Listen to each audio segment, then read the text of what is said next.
In today's video, I'm going to teach you how to add audio in Jitter.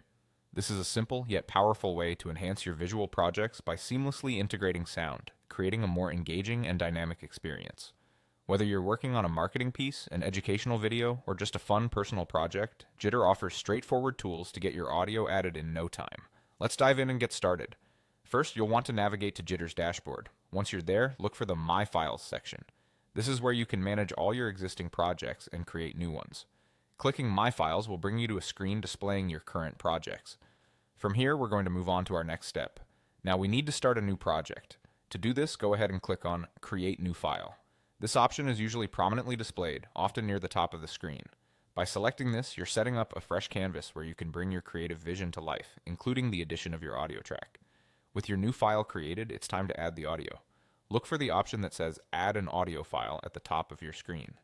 This will guide you to the functionality of uploading or selecting an audio file from your device. When you select this, you may be prompted to browse your files so you can choose the specific audio you wish to incorporate into your project. Consider what type of audio complements your visuals, whether it be music, sound effects, or even voiceover clips. After your audio is uploaded, you'll need to preview it within the context of your project. This is a crucial step to ensure the sound aligns well with your visual material. To do this, there is a play button usually available in the interface. Clicking this button will allow you to preview how the audio sounds alongside your visuals.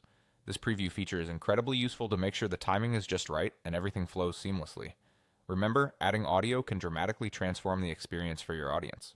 It's not just about adding sound. Think about how the audio interacts with the visuals and the emotions you want to evoke.